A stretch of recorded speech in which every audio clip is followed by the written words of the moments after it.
Boa tarde a todos e todas. E hoje, boa tarde, porque estamos aqui em nosso primeiro evento internacional.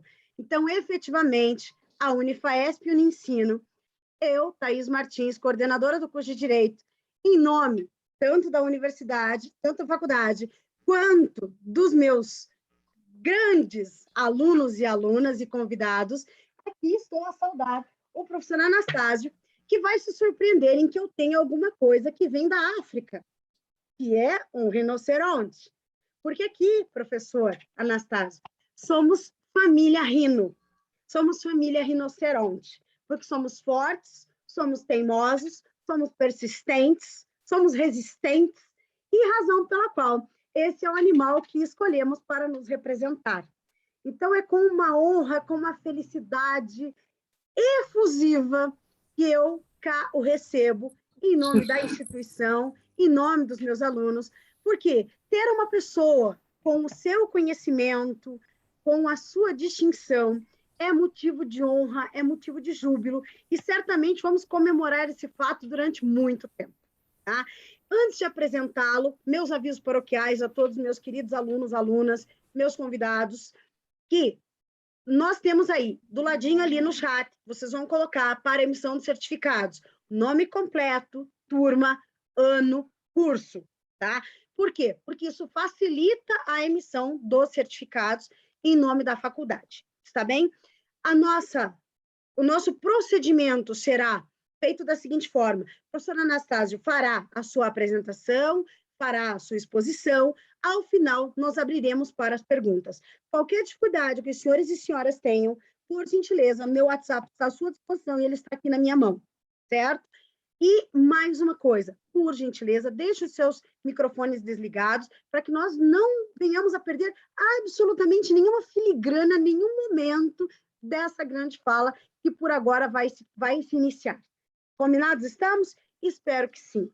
Então, de imediato, eu quero aqui dizer que é um motivo de felicidade, de júbilo, de alegria, doutora Anastásio Miguel, que, inclusive, eu faço questão de dizer, porque senão os meus alunos dirão antes que eu sou uma apaixonada pelo nome Miguel, porque Miguel é o nome do meu filho.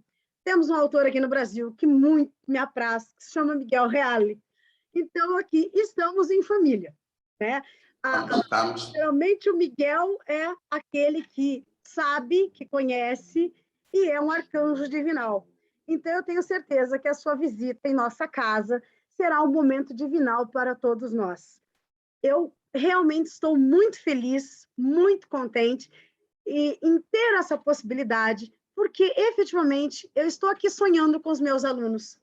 Porque quando lá, muitos anos passados, eu era acadêmica de Direito, era um momento pelo qual ansiávamos em ter interações, em poder conhecer de outras culturas.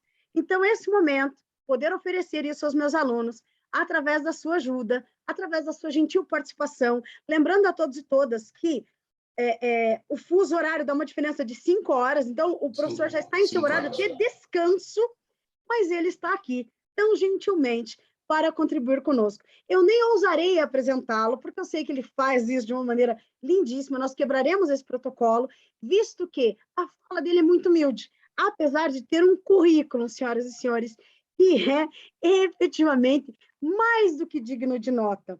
O professor já estudou em várias universidades, inclusive ele me confidenciou que já tem muitos anos de docência, em que pese, como eu já comentei com os senhores, não parece em nada, né? Então, o professor Anastásio, ele esconde um pouco aí a sua trajetória acadêmica na sua idade. E quero também dizer a todos vocês, antes de qualquer demanda maior, que este maravilhoso livro que está aqui na minha mão, tá? É o primeiro, digamos, temos um segundo livro, né, professor? Da sua autoria, e ele vai falar de uma realidade extremamente significativa, tá? A sua abordagem é sobre os regimes políticos e direitos humanos em Angola, Moçambique e Guiné-Bissau, tá? Então, vejam, a apresentação que eu farei, ela é mínima, senhores, porque se eu fosse aqui me deleitar com a leitura do currículo do professor, nós ficaríamos aqui todo horário da palestra. Então, resumidamente, o que eu posso dizer sobre o doutor Anastásio Miguel Nadapsoa, né? Sem nenhuma imitação de sotaque, tá? Ele é doutor em Direito pela Faculdade da Universidade de Porto, Portugal, é especialista em Direito Internacional Público pelo Centro de Direito Internacional CEDIM, BH, Brasil, é mestre em Direito Internacional Público pela Universidade de Kiev, é professor auxiliar e membro do Conselho Científico da Faculdade de Economia e Gestão da Universidade Católica de Moçambique, onde é docente nos cursos de Direito e Ciência Política e Relações Internacionais. É advogado titular da carteira profissional número 99. Senhoras e senhores, sem mais delongas e com a efusividade que o momento se apresenta, eu passo a palavra de imediato ao doutor Anastásio e realmente é um momento ímpar e eu o saúdo, estou à sua disposição e hoje eu sou também aqui aluna. Estarei, conjuntamente com os meus alunos, sentada na primeira fileira para poder ouvi-lo. A palavra é integralmente sua, professor. Muitíssimo obrigada pelo aceite. Muito obrigado, professora Thais. Muito obrigado, caros estudantes, por terem me convidado para dirigir-me a vós. É uma conversa sobre o livro que eu acabei de lançar.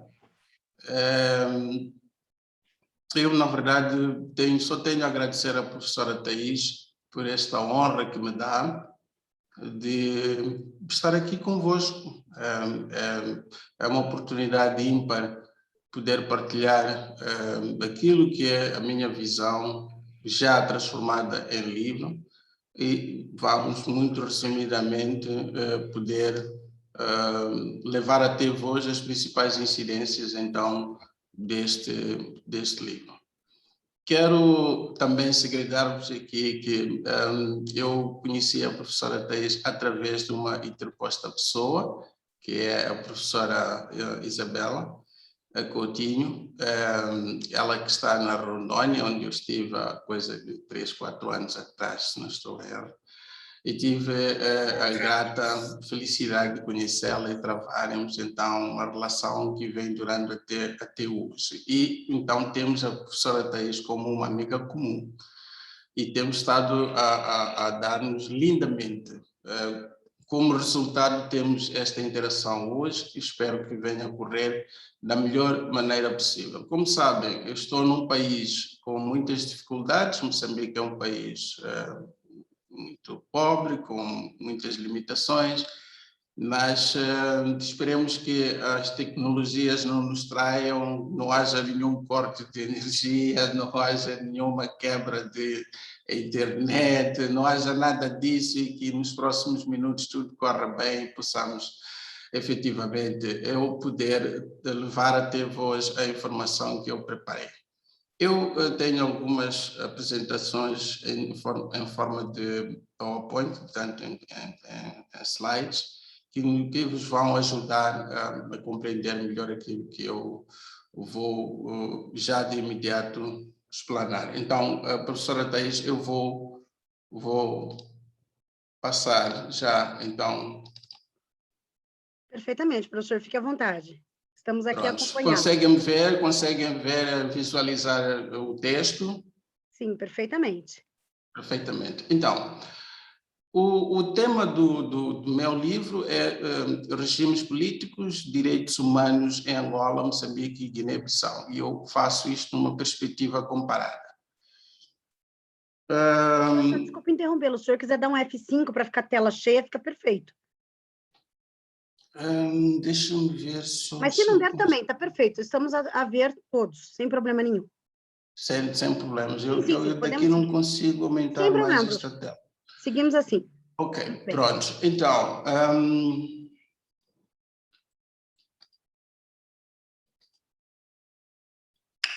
a razão da escolha dos 3 países.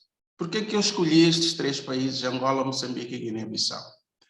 É que as 3 foram colónias de Portugal e libertaram-se por meio de duras lutas de libertação nacional, tendo proclamado as respectivas independências quase que ao mesmo tempo, em 1975.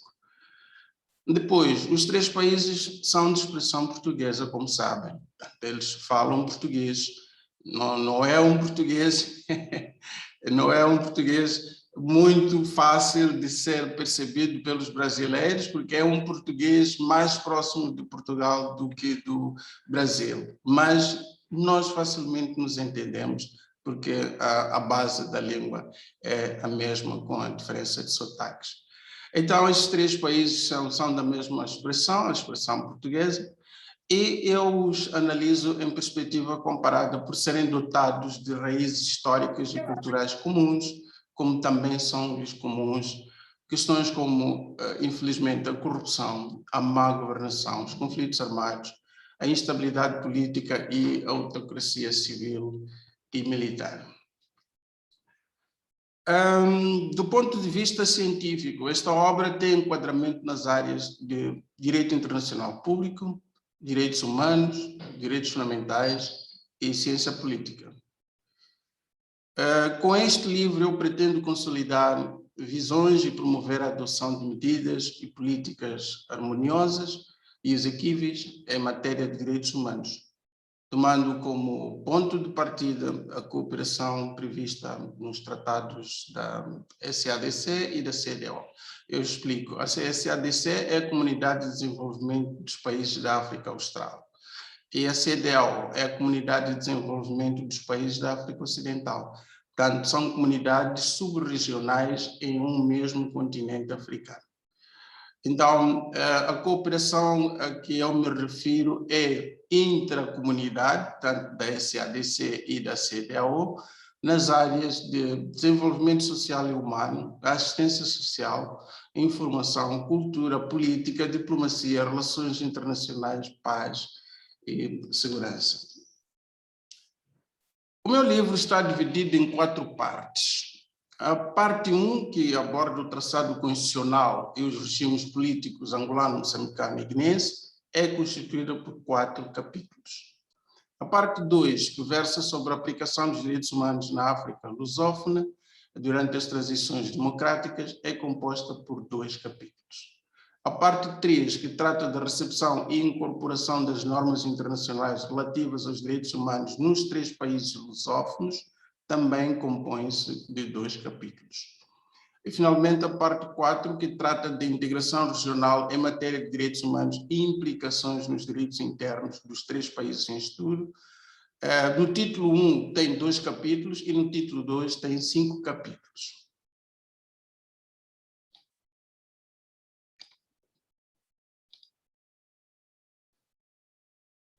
Nos capítulos 1, 2 e 3 da parte 1, que respectivamente têm como títulos o traçado constitucional da África lusófona da pós-independência, os regimes políticos da África lusófona da pós-independência e os direitos humanos na pós-independência, aborda essencialmente a textura constitucional de cada um dos 3 países no período da pós-independência, ressaltando o facto de a interconexão não conseguida dos regimes políticos com a defesa dos direitos humanos se prenda essencialmente com a forma como os 3 países acederam à independência. Ou seja, na altura da independência, os 3 países debatiam-se com a falta de preparação e maturidade política, falta de quadros preparados e qualificados e emergência de regimes autocráticos e modelos de governação adversos ao pluralismo político e liberdades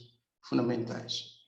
Estes traços gerais dos 3 países são caracterizados por meio, neste período de análise, de possuírem regimes políticos autoritários, quase todos eles, onde os direitos humanos eram simplesmente ignorados ou obliterados.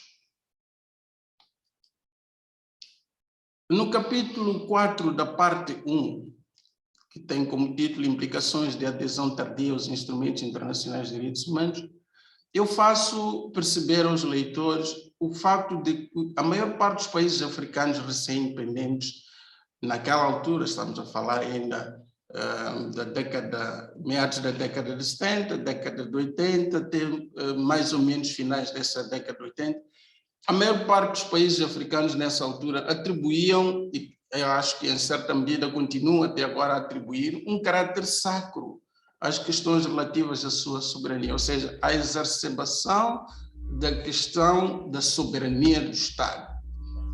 Os países africanos adoram dizer que são soberanos e não permitem ingerência, etc, etc. Mas é muito difícil um país pobre usar como escudo a soberania, porque em algum momento ele vai ter que ceder esta soberania. E então, todas as questões relativas à sua soberania não permitiram naquela altura que se cultivasse, ou melhor, permitiram, isso era o contrário, permitiram que nessa altura se cultivasse um sentimento de desconfiança e resistência à adesão aos principais instrumentos universais dos direitos humanos. Portanto, ao mesmo tempo que eles esgrimiam argumentos relacionados com a soberania, eles resistiam e diziam que não poderiam aderir aos principais instrumentos, estou-me a referir à Carta das Nações, a Carta das Nações Unidas, não, porque no fundo todos eles imediatamente aderiram a esta organização, mas em relação aos restantes instrumentos, como seja a Declaração Universal dos Direitos Humanos, os pactos internacionais dos direitos civis e políticos, pactos de direitos económicos, sociais e culturais, e depois todas as restantes convenções relacionadas com a proteção da mulher, da criança, do refugiado, todo este manancial de instrumentos universais não foi de imediato aceito de ânimo leve com o argumento de que havia sempre este sentimento de desconfiança, este sentimento de autodefesa, e de certa maneira injustificada nessa altura. Isto tudo foi-se refletindo, se podem perceber, foi-se refletindo no catálogo dos direitos fundamentais previstos nas respectivas constituições.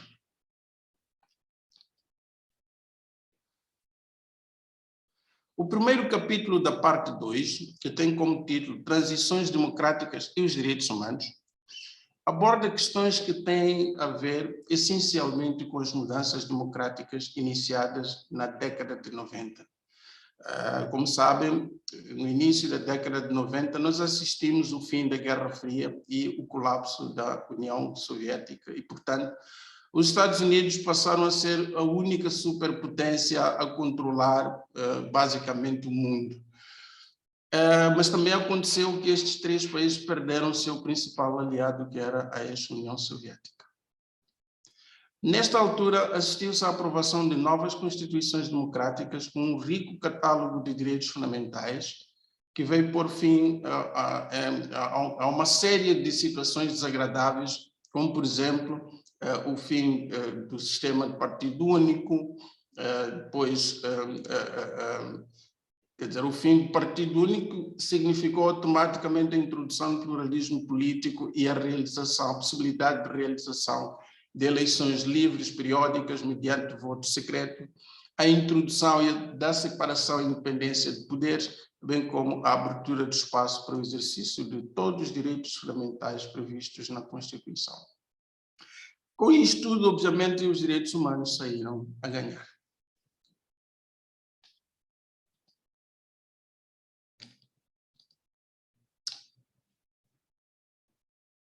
No capítulo 2 da parte 2, que temos um título muito curto, mas muito rico ao mesmo tempo. Direitos humanos, democracia e desenvolvimento. Analisa-se neste capítulo a interconexão existente entre esses três conceitos, fazendo enfoque no direito ao desenvolvimento, um direito que foi aprovado pela Assembleia Geral das Nações Unidas em 1986. Se apresenta como sendo um direito humano inalienável, em virtude do qual qualquer ser humano e todos os povos têm a faculdade de participar, de contribuir e gozar de um desenvolvimento econômico, social, cultural e político, no qual possam realizar-se todos os direitos humanos e liberdades fundamentais. É muito giro, eu gosto muito deste pequeno capítulo da parte 2, porque eu abordo questões que ao mesmo tempo dão aso à interconexão destes três conceitos, mas ao mesmo tempo lançam um desafio. Mas a quem é que de facto compete exercer o direito ao desenvolvimento? Será que vem uma força de fora para dar as benesses, os códigos, os links de um direito ao desenvolvimento, ou tem que ser os próprios países que têm que se organizar, que têm que acionar os diversos recursos internos para almejar, então, o tão desejado direito ao desenvolvimento?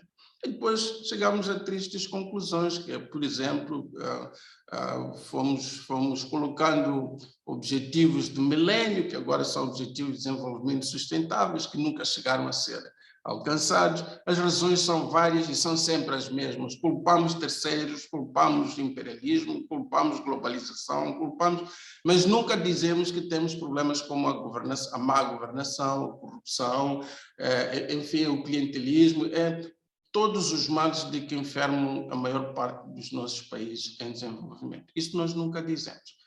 Eu faço aí, então, uma pequena análise em torno de todos esses aspectos e procuro saber sobre quem pesa a responsabilidade de acionar, portanto, este direito humano, que é o direito ao desenvolvimento. E chego a uma conclusão de que, em primeiro lugar, é aos Estados. Os Estados competem a responsabilidade de implementar este direito ao desenvolvimento. E o fracasso de não atingir os objetivos, quer do milênio, quer sustentáveis, só pode ser também apontado a esses mesmos Estados.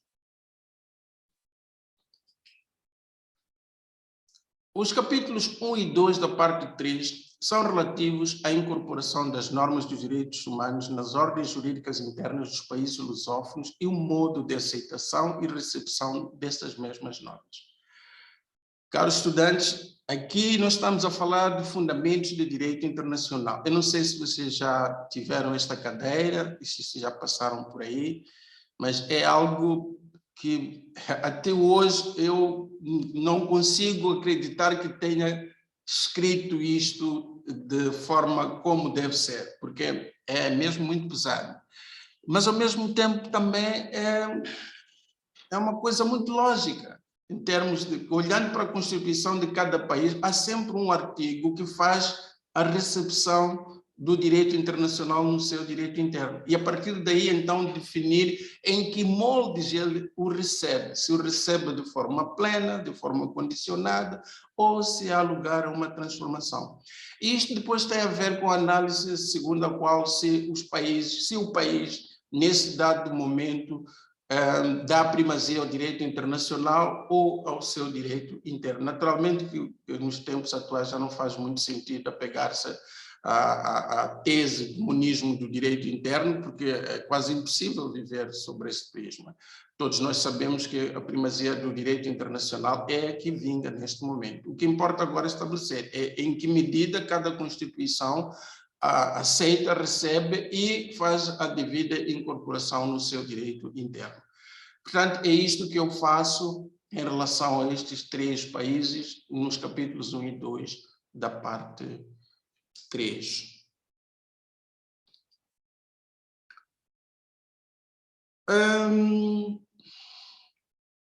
Toda a parte 4 é dedicada aos sistemas de integração regional em matéria de direitos humanos. Nesta parte, é uma parte que, digamos assim, que é ligeiramente diferente das anteriores que eu fui apresentando, no sentido de que ela é composta por 2 títulos diferentes. No primeiro título, eu dedico inteiramente a comparar, primeiro começando pela União Europeia, que é, como sabem, um modelo de integração regional econômica bem sucedido no mundo. E eu aí falo das características estruturantes, falo, digamos assim, do seu direito originário, falo do direito derivado, falo do sistema de proteção de direitos humanos e dos sistemas jurisdicionais postos à disposição. Vou atrás de casos, de estudo de casos resolvidos pelo Tribunal Europeu de Direitos do Homem, e que fazem jus, portanto, à ligação que existe entre entre o sistema de proteção de direitos do homem na Europa e o Conselho da Europa, que alberga o Tribunal Europeu dos Direitos do Homem. E depois salto para a União Africana. Tento ver como é que esta organização regional segue o exemplo da União Europeia. É evidente que não tem o mesmo grau de sucesso, não tem o mesmo grau enfim, vitórias e objetivos alcançados, porque, como sabem, a África é a África. Tem as suas vicissitudes, tem os seus crônicos problemas, e então o que existe, na verdade, é um tratado que é muito semelhante em termos de concepção, estrutura, desenho, arquitetura, enfim, jurídica, com o tratado os diferentes tratados, aliás, que a União Europeia tem. Então, a União Africana conseguiu, com certo sucesso, desenhar e aprovar um tratado constitutivo que prevê um direito originário. Alô? Sim, consegue me ouvir? Perdão, professor, eu acho que teve uma interferência, já resolvi. Pode continuar, perdão. Muito bem, exato. Então, eu dizia que neste primeiro título e no capítulo 1, eu falava da experiência da União Europeia, e depois no capítulo 2 faço a comparação com os processos que estão em curso na União Africana. Devo dizer que todos os estágios de integração econômica na comunidade de integração africana estão bastante atrasados e comprometidos, pelas razões já invocadas, não é? Que se resume essencialmente na falta de vontade política, e continuamos a assistir a este crônico problema de querer continuar a pôr questões da soberania à frente de tudo. Mas vocês devem perceber, caros estudantes, que sem repartição de soberania não há integração econômica. Isto é tão simples como tal. Quem não entende isto, não quer entender nada, não quer nada. Não é possível fazer integração econômica sem dar uma parte da sua soberania. Portanto, submeter-se não digo aos desígnios, mas às decisões comunitárias, que devem penetrar para serem implementadas a nível interno de cada um dos países membros. Mas nós continuamos a notar, infelizmente, muita resistência, muita apatia, muita inoperância, muita ineficácia de tudo isto, que faz com que, de facto, a União Africana seja uma união parada no tempo. Ela tenta, de alguma maneira, imitar, mas continua a ser aquela união que não marca passos substanciais. No mesmo capítulo 2, eu dou muita atenção ao Sistema Africano de Direitos Humanos e dos Povos, tem uma sigla SADHP. É um sistema de proteção de direitos humanos à escala do continente africano, que funciona essencialmente à base da Comissão Africana de Direitos Humanos e dos Povos e do Tribunal Africano de Direitos Humanos e dos Povos. Eu faço, então, uma análise de como é que esta interação é feita, quais são os requisitos para acionar estes dois órgãos, o acesso, como é que é feito, se é fácil, se não, e depois constatamos que muitos países não permitem que os seus cidadãos apresentem casos diretamente a estes dois órgãos, tem que fazê-lo por meio de organizações não governamentais, é assim que está preconizado nos respectivos estatutos, o que de certa maneira inviabiliza, não é, o direito de recorrer a esses tribunais, uma vez esgotados os recursos internos de cada Estado. Este requisito é também outro problema, porque, como sabem, não é fácil concorrer todos os patamares jurídicos, judiciais, aliás, de um Estado, com sucesso antes de tanto ver cumprido o principal requisito para aderir, para acessar ao Tribunal Africano dos Direitos Humanos e dos Povos Brancos, esgotar o recurso interno. Isso pode levar décadas, e em décadas há muita coisa que pode acontecer, as pessoas podem morrer, as pessoas podem perder o interesse nisto, ou seja, ou morre o homem, ou morre o burro, ou morre o rei. Penso que conhecem esta máxima, né? Então, estamos a dizer que para muitos cidadãos é muito desgastante ter que esperar entre 10, 15 anos, que é mais ou menos o tempo médio que um processo leva para esgotar todas as instâncias judiciais de um país. E só depois disso é que poderá estar em condições de ser levado à apreciação do Tribunal Africano dos Direitos Humanos e dos Povos. Este portanto, se calhar o travão que faz com que não haja assim muitos casos. Quer dizer, existem casos, ao longo destes anos todos que foram criados esses órgãos, mas podiam ser bem mais, não é? Muito mais, muitíssimo mais. Então, o que faz com que não seja assim? É exatamente o facto de, a nível interno, acontecer isto que acabei agora de dizer. Eu não sei se estou a chegar em perfeitas condições, estão a ouvir? Alô? Sim. Opa, estamos aqui. Estamos Está ouvindo tudo bem. bem? Sim, eu estava Estamos ouvindo falando bem. com o microfone Bem. fechado, perdão, professor, estamos ouvindo bem. Muito bem. Então, continuando,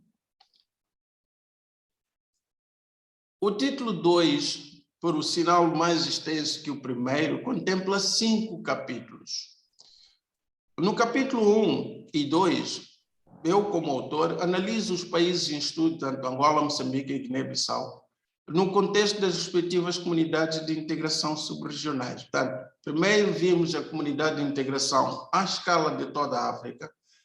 Agora, nos capítulos 1 e 2 do título 2, eu faço a análise das comunidades subregionais, ou seja, a comunidade de desenvolvimento da África Austral, onde estão Angola e Moçambique, e a comunidade de desenvolvimento da África Ocidental, onde está a Guiné-Bissau, respectivamente. Nestes 2 capítulos, faço uma radiografia sobre a prestação das duas comunidades em matérias relacionadas com os direitos humanos, sobretudo os respectivos órgãos jurisdicionais e suas competências em direitos humanos. Também faço análise de estudos de casos e chego a uma curiosa constatação.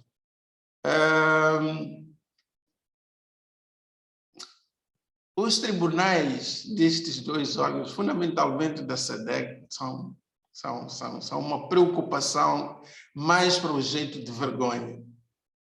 Um caso interessante que aconteceu com o Zimbábue, que os farmeiros zimbabuanos que foram despejados das suas terras submeteram um caso ao tribunal da SADC, tanto o Tribunal da Comunidade de Desenvolvimento da África Austral, reclamando pela decisão do Estado, portanto, governo do Zimbábue.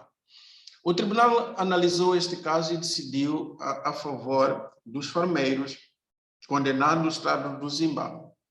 Na altura, o Zimbábue era governado pelo regime do falecido Robert Mugabe, que, em consequência da decisão tomada pelo tribunal, achou que aquele órgão estava a suplantar o poder que era um poder soberano, mais uma vez aqui a soberania, achou que estava a suplantar o seu poder e, portanto, recusou acatar a decisão do tribunal. Imaginem só, recusou. Mas mais grave ainda, convenceu os outros estadistas da mesma comunidade, tanto os outros países, como Moçambique, Angola, enfim, etc., todos os países mesmo, a não aceitarem decisões que afrontassem as suas soberanias, entre aspas. E o que é que aconteceu? Aconteceu uma coisa que os estudantes jamais poderiam imaginar. Os presidentes desta comunidade desativaram o tribunal. Desativaram o tribunal da SADC por estar a tomar decisões que, na opinião deles, afrontavam os poderes soberanos dos países membros. E depois seguiu-se um período muito tenso de reclamações, de apelos, de consultas mútuas, de pressões internacionais. E finalmente, eu penso que a coisa de 4, 5 anos atrás, por aí, se não estou em erro, o tribunal foi reaberto, mas não com as competências em direitos humanos. Portanto, foi reaberto com uma amputação em termos de competências. Isto é triste no sentido de que é dentro destas subcomunidades que deveria haver mecanismos para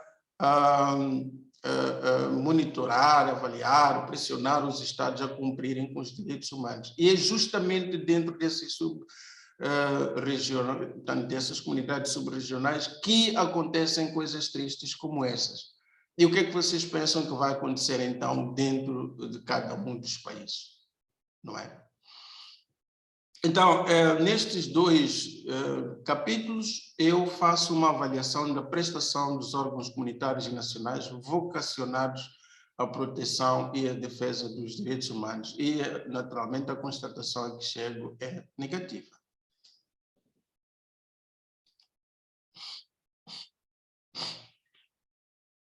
No capítulo 4 do título 2, eu explico que, por recomendação da Assembleia Geral das Nações Unidas, a integração regional africana deveria ser conduzida por via de pequenas unidades geográficas denominadas Comunidades Econômicas Regionais, CERs.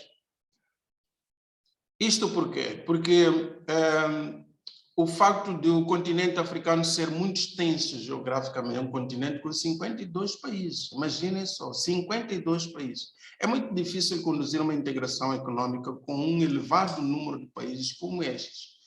Então, a Assembleia Geral das Nações Unidas recomendou que esquartejasse o continente em pequenas unidades geográficas, contemplando pequenos grupos de países, onde seria bem mais fácil conduzir a integração subregional, tendo em conta a proximidade dos países e a facilidade em termos de povos, de etnias, de culturas, de afinidades de línguas, tradições, etc. Coisas que, a nível regional, tanto a nível da África, dificultavam a cooperação e a integração econômica. Portanto, temos as comunidades econômicas regionais, exemplos como a Comunidade de Desenvolvimento da África Austral, a SADC, e a Comunidade de Desenvolvimento da África Ocidental, a CEDEAO. Mas existem bem mais, muito mais. E então, neste capítulo, eu levanto 2 perguntas. Em termos de direito, será que vamos usar um direito comum para todas as comunidades econômicas regionais? Tanto um direito que poderia servir para cada uma das comunidades regionais. Mas isso seria levantar um sem fim de problemas. E eu faço a análise dessas questões. Ou iríamos usar um direito comum para toda a comunidade. Portanto, um só direito para uma só comunidade.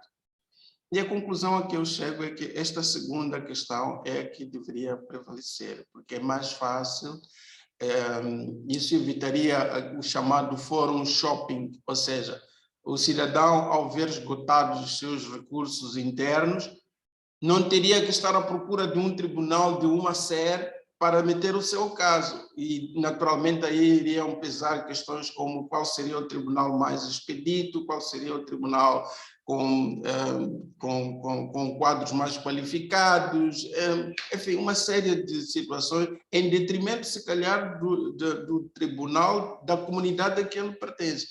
E depois, em caso de ter uma decisão e o seu país recusar, qual seria o recurso? Caberia algum recurso, mas nós temos que perceber que os tribunais das comunidades econômicas regionais não são tribunais de recurso, elas não substituem os tribunais de recurso, as suas decisões são finais, ok?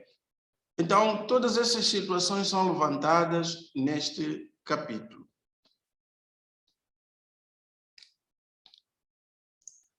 O capítulo 5, que é o último da obra, aborda questões dos mecanismos de monitoria e controle dos direitos humanos na Comunidade de Desenvolvimento da África Ocidental e da SADC, Comunidade de Desenvolvimento da África Austral. E eu aí faço o arrolamento exaustivo de todos os mecanismos existentes em cada uma das comunidades para fiscalização e monitoria do cumprimento dos direitos humanos, as dificuldades e vicissitudes, inclusive a legislação nacional de direitos humanos em cada um dos 3 países, a legislação que existe e os órgãos nacionais vocacionados para a proteção e defesa de direitos humanos, chamados os Conselhos Nacionais de Direitos Humanos, que, na minha opinião, não são totalmente independentes, uma vez que dependem, portanto, o seu modo de criação e funcionamento, eles são dependentes dos respectivos Estados, e por aí podem perceber que eles não estão tão livres, tão à vontade assim para, face a face, poder interagir com os Estados de forma crítica sobre questões de direitos humanos.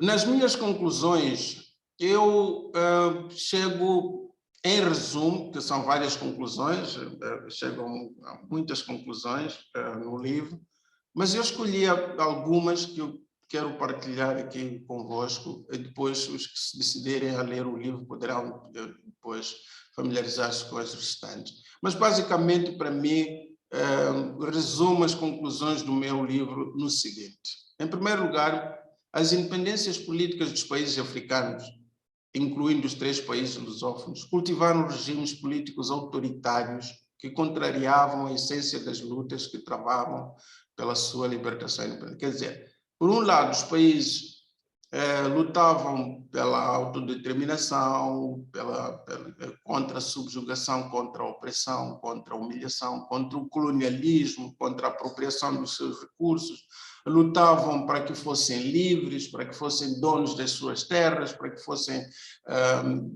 livres e iguais perante a lei, perante, enfim. Só que depois das independências, isto tudo não foi o que aconteceu. Os movimentos de libertação, os guerrilheiros que depois se transformaram em políticos, vieram contrariar tudo isto, passaram a ser eles os novos colonos dos seus próprios países. Em segundo lugar, nos 3 países, as transições democráticas somente tiveram o mérito de mudança na Constituição e sistema político. Portanto, a partir da década de 90, o que se assistiu foi apenas uma mera mudança de Constituição escrita, mas a ordem constitucional, ela ditou que muito do antigamente continua a prevalecer. E o que foi, exatamente? O que assistimos foi que os partidos únicos deixaram de ser únicos, mas transformaram-se em partidos hegemônicos. E continuam no poder até hoje, o que é um pouco estranho, que em quase 50 anos, portanto, são 40 e tal, a caminho de 50 anos, seja um único partido a ganhar sempre as mesmas, aliás, um único partido a ganhar todas as eleições. Como? Não me perguntem, porque a realidade é esta. E, portanto, o que se assiste é a continuação de um estilo de governação autoritário, não é? Que é a fonte de todos os males, como seja a manipulação e viciação de resultados eleitorais, o enfraquecimento e bloqueio da oposição política e tendência para o retorno ao monopartidarismo, a captura e monopólio do aparelho do Estado, a inviabilização e separação de poderes, a transparência, a falta de transparência, completa falta de transparência, o que gera confusão de poderes. Quer dizer, nestes países nunca se chega a saber o que é partido, o que é Estado. É praticamente tudo a mesma coisa. O partido é Estado, não é? E isso gera impunidade de muitos líderes, porque não há separação de poderes e, portanto, não há responsabilização, não há prestação de contas. Isto também gera, naturalmente, a corrupção. E, finalmente, apesar das ligeiras mudanças, os regimes políticos continuam a ser autoritários e pouco tolerantes aos direitos humanos e direitos fundamentais, perante a impotência das comunidades regionais e subregionais. Se eles são desautorizados de forma categórica, como a que vimos no caso da SADC em relação ao Zimbábue, é só imaginar que sempre que se assistirem situações de afronta, de incumprimento ou de abusos de direitos humanos, os Estados não são chamados à responsabilidade, não são denunciados pelos próprios colegas Estados-membros africanos. Não, as denúncias, as pressões vêm de fora, muitas vezes da Europa, vêm do Ocidente, vêm das Nações Unidas, vêm de outros atores que não os que deveriam ser. Isto porque são órgãos que estão maniatados, estão, enfim, oprimidos perante a realidade que se assiste. Caros estudantes, professora Thaís, eu cheguei ao fim da apresentação do meu livro. Eu penso que poderão depois, quem estiver mais interessado em conhecer os detalhes do que aqui foi apresentado, depois adquirir o livro, e eu ficaria muito honrado em saber que alguns dos que estão aqui a acompanhar a minha apresentação mais tarde conseguiram ter o livro. Coloco-me então neste momento à disposição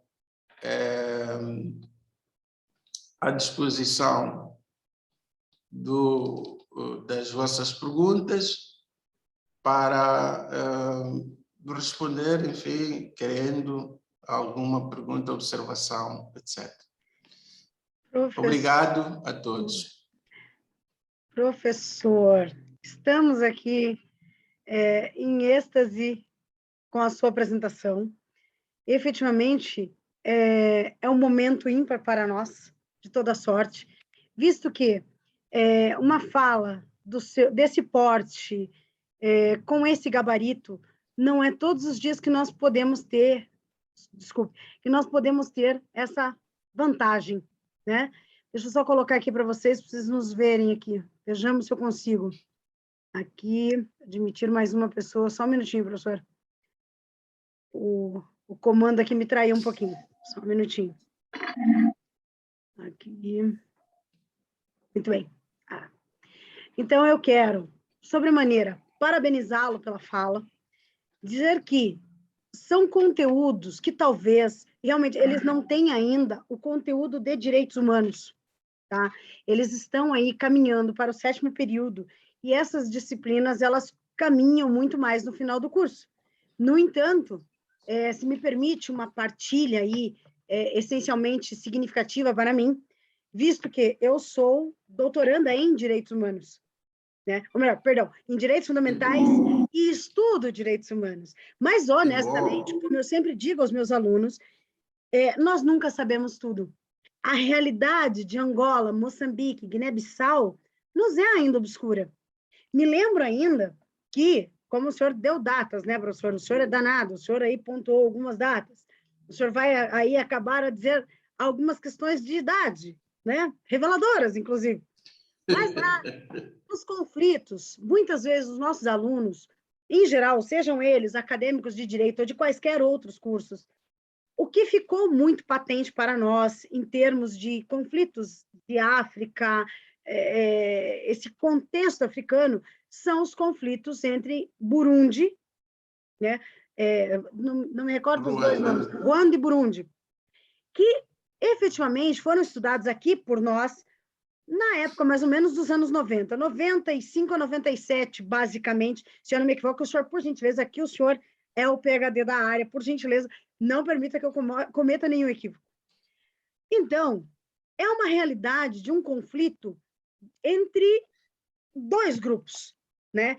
E o senhor traz isso de uma maneira, e eu entendo que os alunos, alguns, não todos, é lógico, não dominam essa parte histórica. Por quê? Porque para eles essas coisas estão muito mais adstritas a entender que nós estamos vinculados à ONU. E que a ONU, efetivamente, não é esse órgão de salvaguarda de tudo e todos, né? E que não pode interferir, e o senhor pode nos ajudar nisso, que não pode interferir nas questões que são de ordem cultural, né? Então, há uma protetividade dos direitos, há uma discussão mundial sobre os direitos, mas nós também sabemos que os países africanos são assolados pela pobreza, pela falta de recursos, pela falta de investimentos em elementos essenciais que constroem algo que o senhor disse que entrou como música nos meus ouvidos, que é o direito ao desenvolvimento. O direito ao desenvolvimento é, para mim, um dos elementos mais significativos do estudo do direito como um todo, visto que, para nós, esse direito ao desenvolvimento, eu faço uso do Arjun Sengupta, né, que eu gosto muito, e do Amartya Sen, que são autores que aí perfiliam os meus estudos, na perspectiva de que, através da Declaração de Direitos Humanos, o direito ao desenvolvimento é um direito inalienável. E que na África essa luta é permanente. E que no Brasil, por sua vez, também é. Inclusive o momento que estamos vivendo. Não estou cá a falar sobre questões políticas, partidárias, até porque o nosso FITO é uma interação jurídica, social, cultural, e como o senhor bem coloca, através do seu currículo, o senhor é um estudioso da ciência política. Então, é essa ciência política que nós estamos estudando, e não o achismo, né? E eu recrimino muito meus alunos nesse aspecto. Nós não podemos estar adstritos ao julgamento facebookiano. Eu acho. Bom, eu já disse aos meus alunos, e creio que o senhor concorde comigo, aluno de direito não acha, aluno de direito pesquisa, e aluno de quaisquer outras áreas. Então, hoje, nós buscamos uma questão de um desenvolvimento econômico e social muito grande. Então, nós ladeamos, não com as mesmas dificuldades, ou quiçá com algumas poucas vicissitudes, a questão do desenvolvimento, do direito ao desenvolvimento. Então, a segunda conferência da ONU, que data mais ou menos, se eu não me equivoco, de 1993, ela nos serve justamente para mostrar que esse desenvolvimento humano ele vai ser integrado justamente à questão de direitos humanos fundamentais, né? Então, o seu livro, para mim, ele é algo muito conhecido. É uma realidade que partilhamos comum, de modo comum. E outra situação que me chama muita atenção na sua construção, na sua fala, que o senhor diz, é justamente aqui, o senhor disse que a questão das pressões humanas e as pressões políticas, todos e quaisquer países vivenciam pressões e opressões políticas. Mas eu imagino que concordemos nesse aspecto, é justamente a educação, a melhor de todas as armas, a construção do saber, que permitirá, aí parafraseando a Amartya Sen, porque não tenho esse domínio a miúde desse conteúdo para poder me apropriar dessa frase, é dizer que nós queremos viver uma vida boa, uma vida plena. Não é a vida que podemos viver, mas a vida que queremos viver. Então, nós somos sujeitos de escolha. Então, aí eu faço uso de um autor, José Elida Veiga, que vai mencionar sobre a dificuldade que nós temos sobre uma avaliação do PIB versus uma avaliação do IDH. PIB, Produto Interno Bruto. Os alunos sabem, mas vamos lá. Estamos aqui entre alunos primeiro a sétimo período. Eu não quero aqui parecer aquela que não explica, né? E temos o IDH, que é o quê? O Índice de Desenvolvimento Humano, que muitas vezes não é levado a cabo. Porque esse Índice de Desenvolvimento Humano, IDH, ele trará para nós justamente uma busca por uma distribuição justa de todos os benefícios. E eu creio que, pela sua fala, professor, nós compreendemos que isso na África não acontece. Mas nós podemos também dizer e partilhar, como estamos aqui numa interação África-Brasil, que no Brasil também não acontece, da maneira como deveria. Então, essa garantia, esse direito humano, que é, por sua vez, inalienável, como bem diz a Declaração Universal de Direitos Humanos, é a busca por uma igualdade, é a busca por uma liberdade, é a busca por um desenvolvimento. Tem um autor que eu gosto muito, porque não com a mesma proficiência que o senhor, eu escrevo, mas eu escrevo sobre meio ambiente, né? Então, eu trabalho com a questão do meio ambiente, atividade empresarial. E tem um autor que eu gosto muito, que se chama Ignacy Sachs, que também bebe nas mesmas fontes do Amartya Sen, do Arjun Sengupta, que são indianos, para quem não sabe, e ele diz o seguinte, que para mim é uma frase nevrálgica, que diz, Ignacy Sachs diz literalmente, o desenvolvimento pretende habilitar cada ser humano a manifestar potencialidades, talentos, imaginação, na procura de autorrealização e da felicidade. Então, vejam, para muitos de vocês, meus queridos alunos, estimados alunos, que ainda precisam desvendar o universo do direito humano, dos direitos internacionais, esta fala do professor é um brinde à busca, um brinde à pesquisa, um brinde ao desvendamento das questões sobre o nosso país e sobre os outros. Por quê? Porque daí eu vou dizer um tema que nos interliga a todos e nos coloca, como diz o nosso autor aqui, professor Ariano Suassuna, que a morte é o mal irremediável no qual todos nós um dia nos depararemos, é justamente perceber que, quando falamos em meio ambiente, quando falamos em direitos humanos, isso nos iguala a todos. Não importa se trata de um país rico, de um país pobre, de um país dito em desenvolvimento.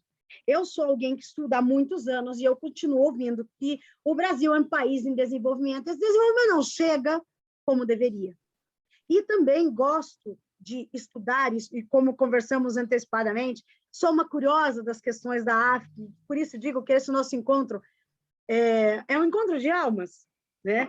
Visto que a Isabela Coutinho nos apresentou mediante questões que nos aproximam, que são os estudos, que é a publicação, que é uma busca permanente por reflexão, porque o senhor, enquanto professor, certamente está muito adstrito a trazer aos alunos e levar aos alunos reflexões.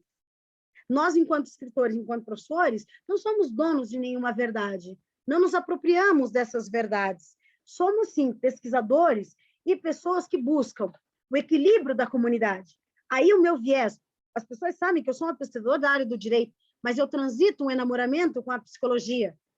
E nesse enamoramento da psicologia, eu posso lhe contribuir, podemos depois pensar, quem sabe, num artigo, sobre as questões da psicologia social comunitária, sobre as questões de grupos, sobre as questões das representações sociais, onde os países são co-irmãos, porque as dificuldades, os enfrentamentos também são comuns. Veja, o senhor me apresenta a sua obra e eu lhe apresento mais uma, que não é minha, é da doutora Adriana Ricardo Schier, que foi minha professora no doutorado e que traz um livro sobre fomento, que é um livro que eu digo aos meus alunos, vocês têm que conhecer o livro da professora Adriana. Mas veja, muitas vezes o fomento aqui é visto da seguinte maneira: o direito administrativo. O direito administrativo. Veja, o direito administrativo é significantemente importante para quê?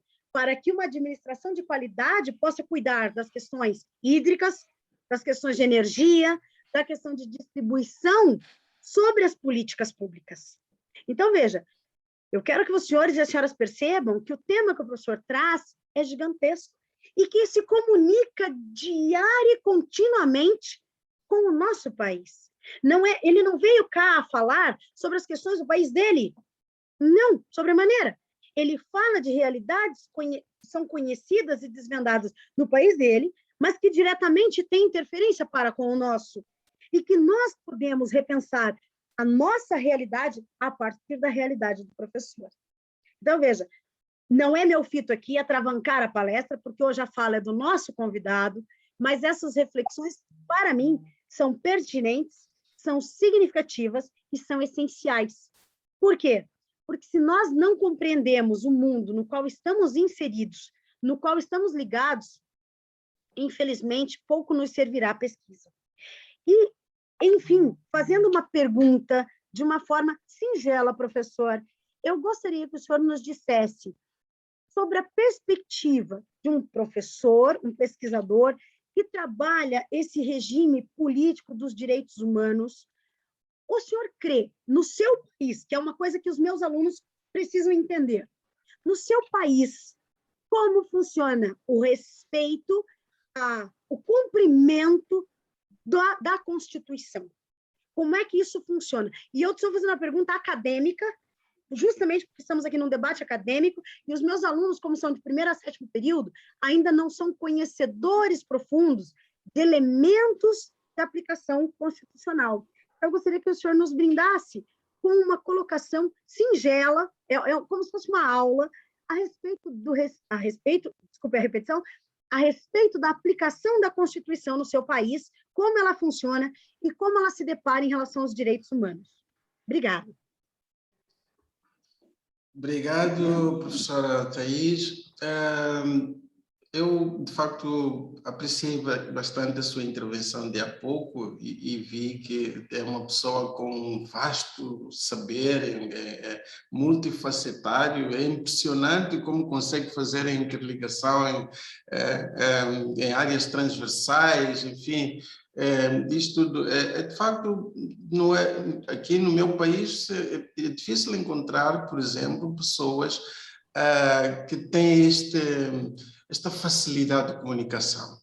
Uma coisa é nós sabermos e outra coisa é nós termos a faculdade de poder transmitir o nosso conhecimento, o nosso saber a outras pessoas. E isso foi feito aqui em pouco tempo de forma muito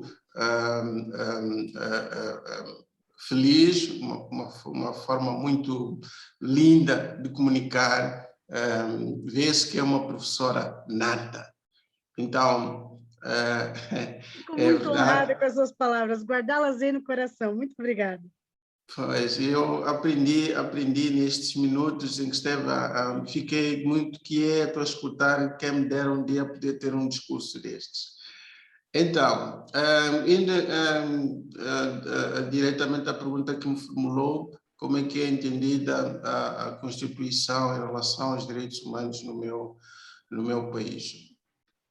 É assim, eu num dos slides que eu apresentei há pouco tempo, teria-me referido ao facto de, com a aprovação das novas Constituições, nós já vamos na terceira Constituição. A primeira foi em 1975, a segunda foi em 1990 e temos agora a terceira de 2004. São Constituições completamente distintas entre si. A de 75 era uma Constituição revolucionária, feita por guerrilheiros acabados de sair de uma guerra, então uma coisa muito pequena, que mais parecia uma lâmina, em que só tinha lá instruções de estilo de comando de tudo ou nada. Okay? Mas em 1990 passamos a ter uma Constituição escrita mais próxima daquilo que os Estados saídos da nova ordem mundial de Westfália, enfim, preconizam. E temos, então, uma Constituição com um razoável catálogo de direitos fundamentais, buscados dos grandes instrumentos de direitos humanos. Portanto, a intenção de apetrechar os cidadãos de armas para a defesa das suas liberdades fundamentais, a intenção de colocar esses direitos no topo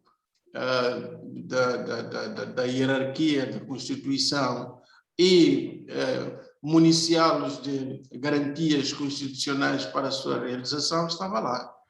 Não é? Estou a falar das Constituições de 1990 e de 2004. Mas uma coisa é a Constituição escrita, outra coisa é a ordem constitucional que dela emana.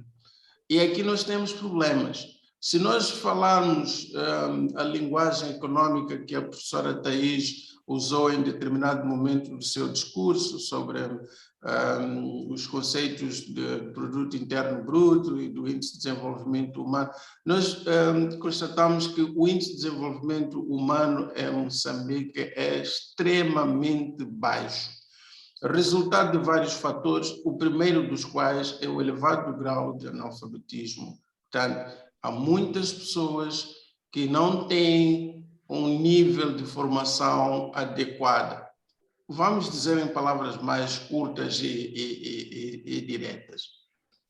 Tem muita gente que não sabe o que é uma Constituição. Eles não entendem o que é uma Constituição.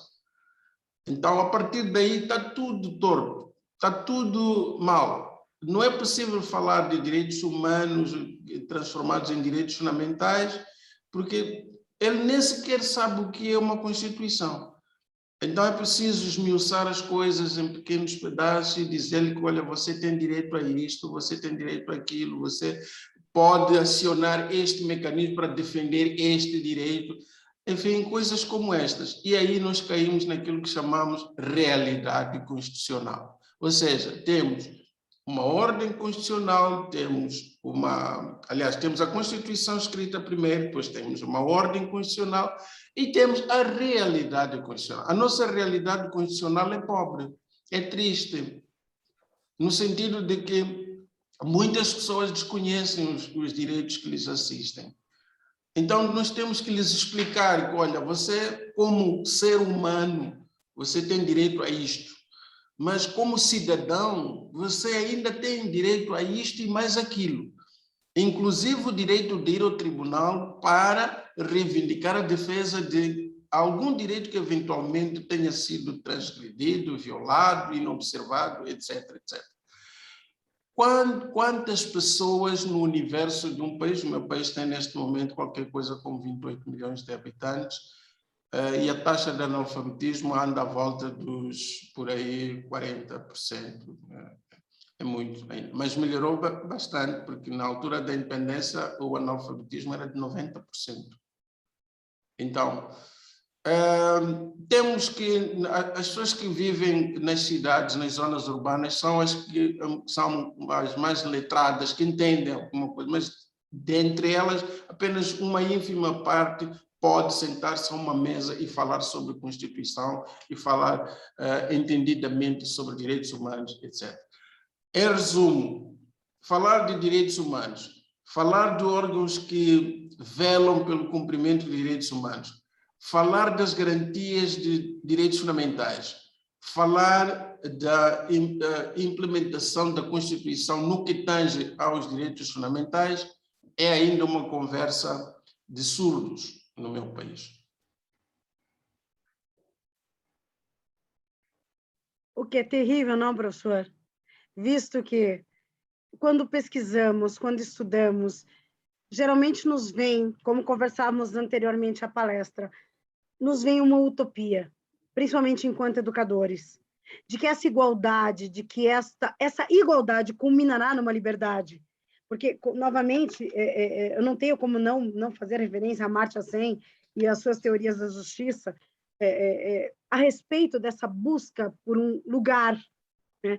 E eu percebo, mediante, e lógico, não sou uma profunda conhecedora da história do seu país, faço aqui minha meia-culpa, sou uma estudiosa de alguns elementos, mas sempre vi, em todos os momentos que tive a oportunidade de estudar, uma busca permanente, pelo menos dos educadores, uma busca por uma humanidade vinda através da educação, através da formação. Quando o senhor nos diz que as pessoas tiveram aí, no seu país, 90% de analfabetismo, as pessoas creem, e esse é o grande problema, as pessoas não imaginam o quanto isso é trágico, é assolador, e que mesmo, aí, me apoderando do país, não, mas aqui no meu país, nós temos um índice de analfabetos funcionais que também é gigantesco, de pessoas que não entendem a importância de uma Constituição e que hoje demandam debates sobre a importância ou não de uma Corte Constitucional que fiscaliza a aplicação da Constituição.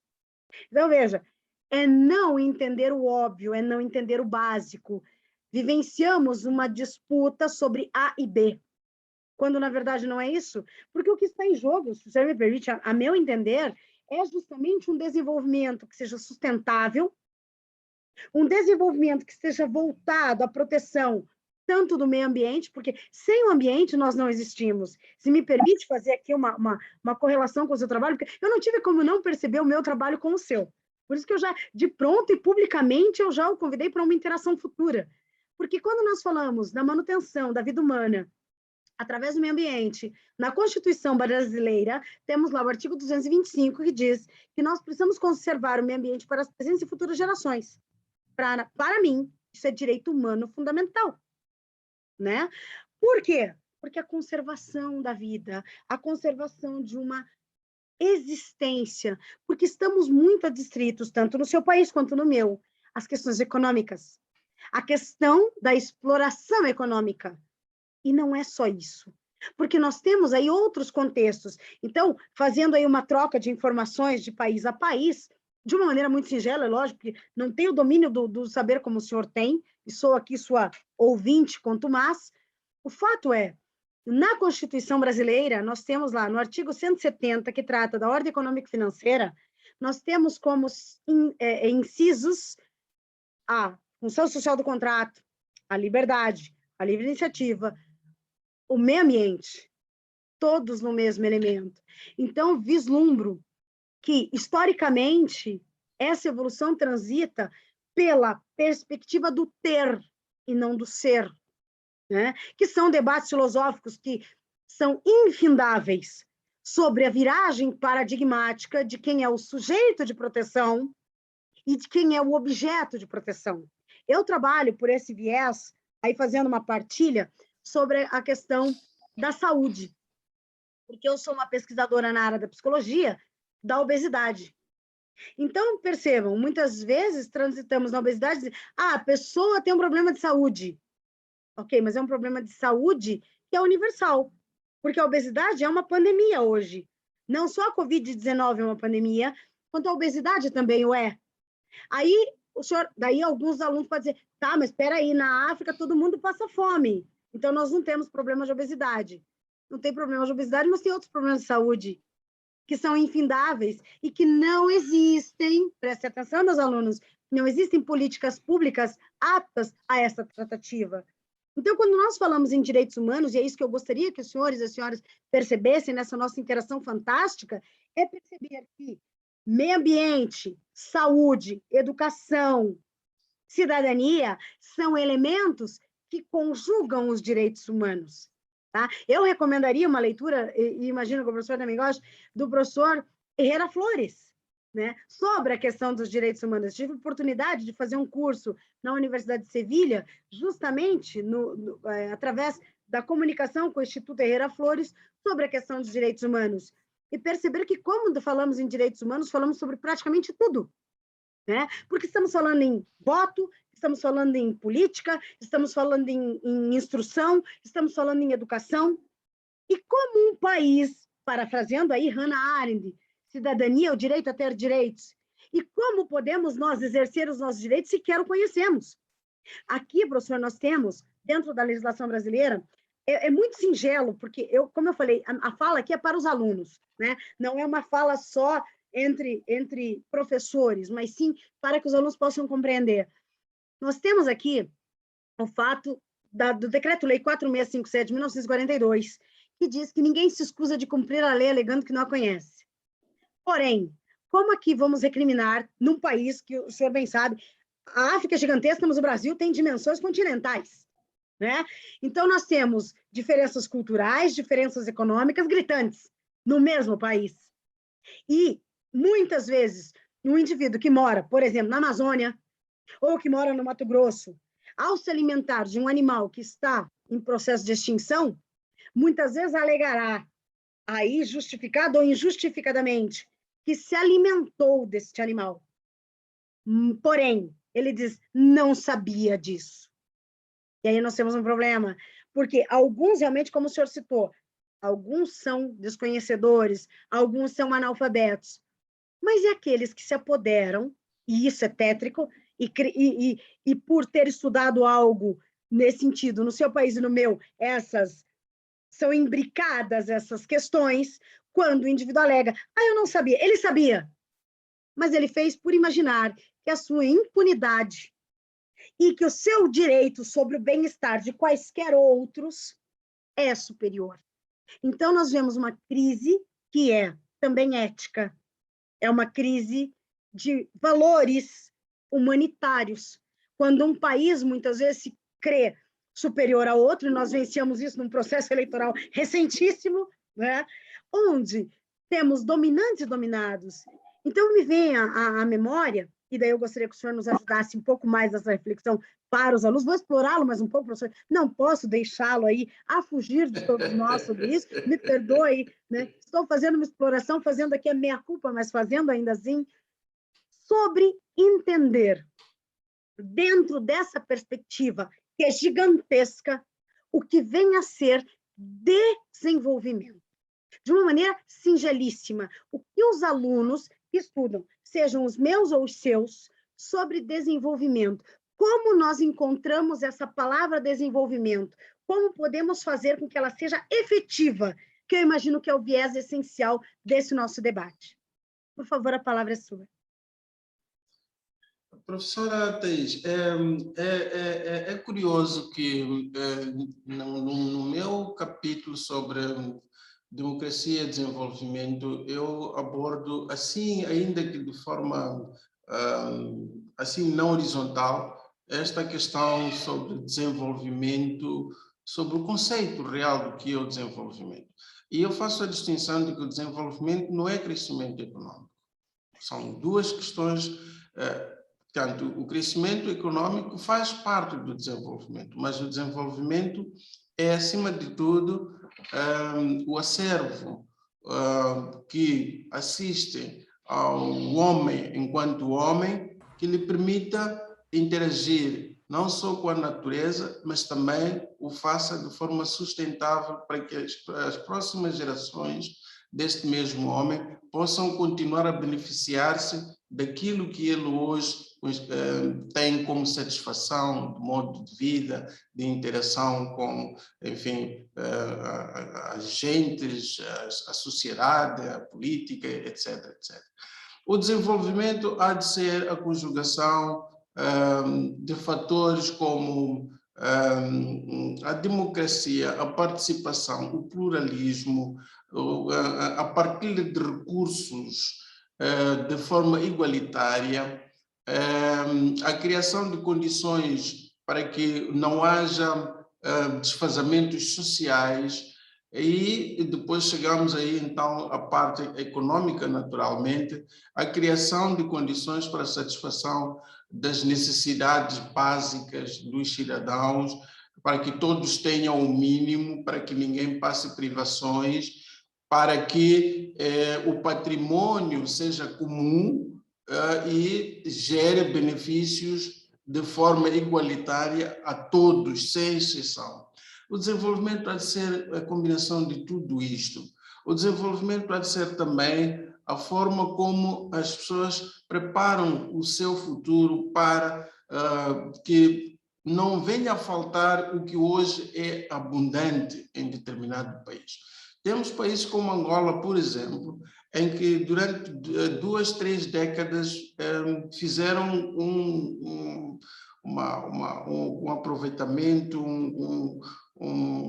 uma exploração desenfreada de determinados recursos em benefício de uma porção de pessoas. Portanto, um círculo muito restrito, uma elite partidária, uma elite política que usou e abusou do petróleo e dos diamantes. Eles se tornaram riquíssimos, mas o país continuou pobre.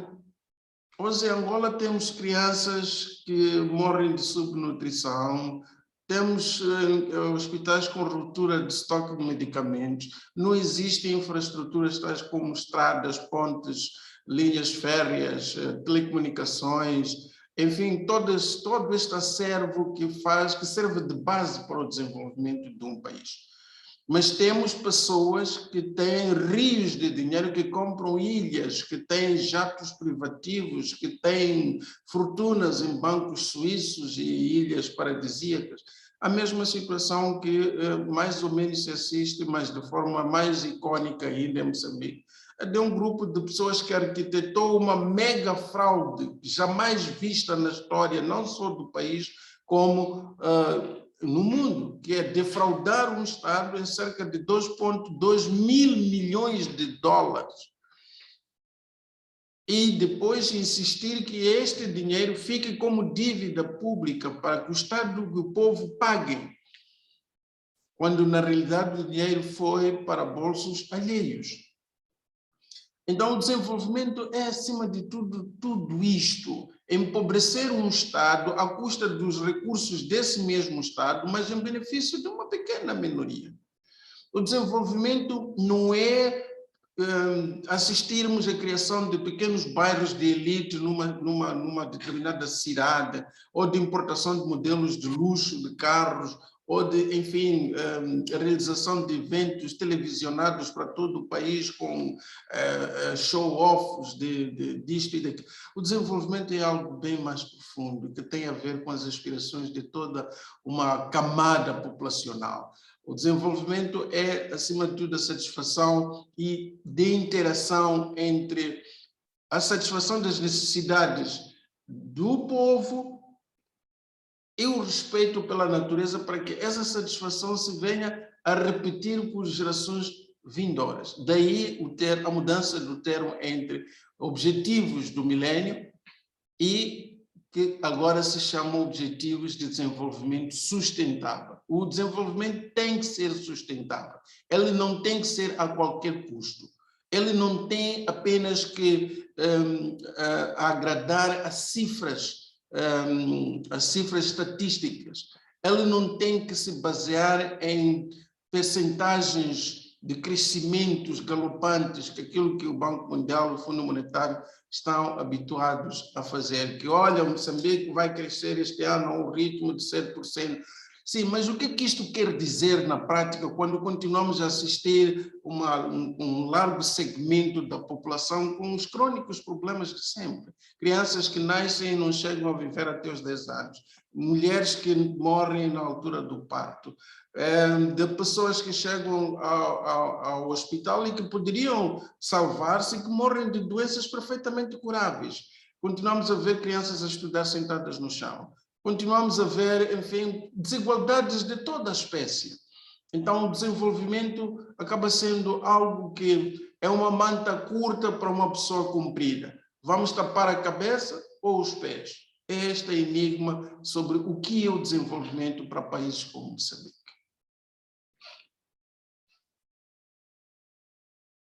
Professor, ouvi-lo é um bálsamo, é um momento de uma felicidade sem descrição.